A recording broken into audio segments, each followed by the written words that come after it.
House Oversight Committee Chairman Darrell Issa is taking his committee on the road. It will jump into the controversy between the NLRB and Boeing over the jetmaker's 787 Dreamliner factory in South Carolina.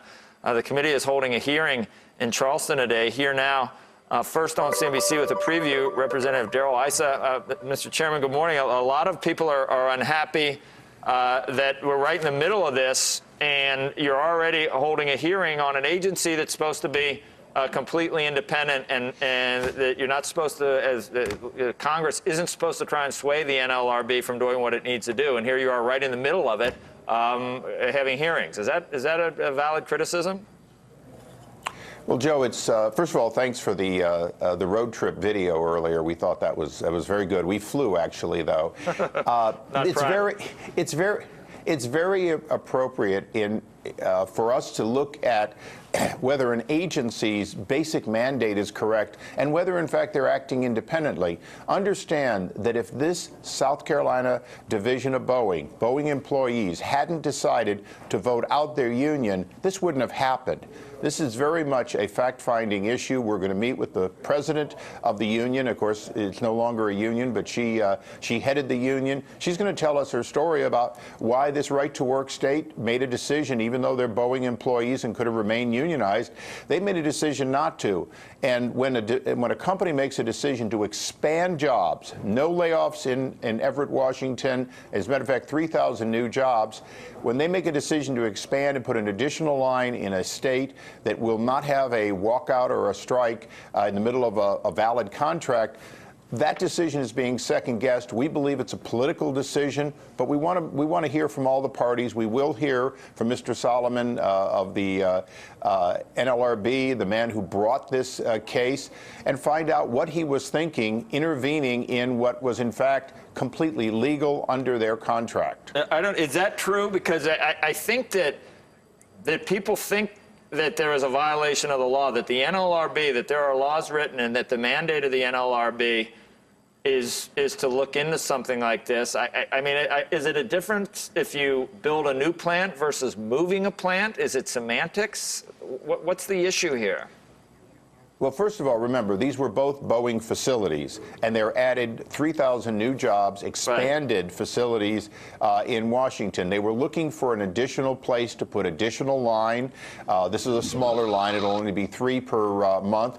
But they looked everywhere. They did bid against other Boeing locations for total best value.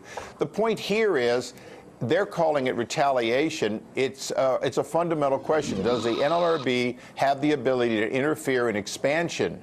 In other words, not providing additional jobs, whether that should be within their mandate. We have to decide whether or not this independent agency should be able to define reprisal, even when, in fact, it's an expansion. Right.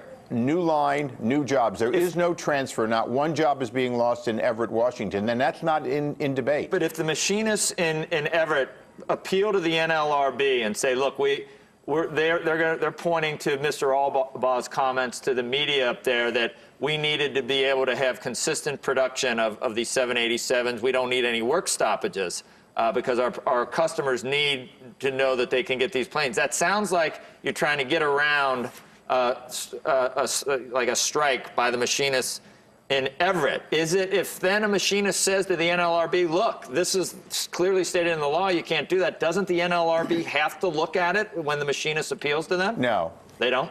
Joe, this was completely elective. They could have read this as we believe it might ultimately be read, and that is that a company, and this was discovered, by the way, through AmericanJobCreators.com. It was brought to our committee as part of the impediments to job creation. If a company wants to diversify its portfolio of manufacturing, three aircraft per month being made here, 7 being made in Everett. In Everett, they might walk out. They might have a work stoppage. Here, they're less likely to. But remember, here they can add a union in a matter of weeks if they decided to vote it back in.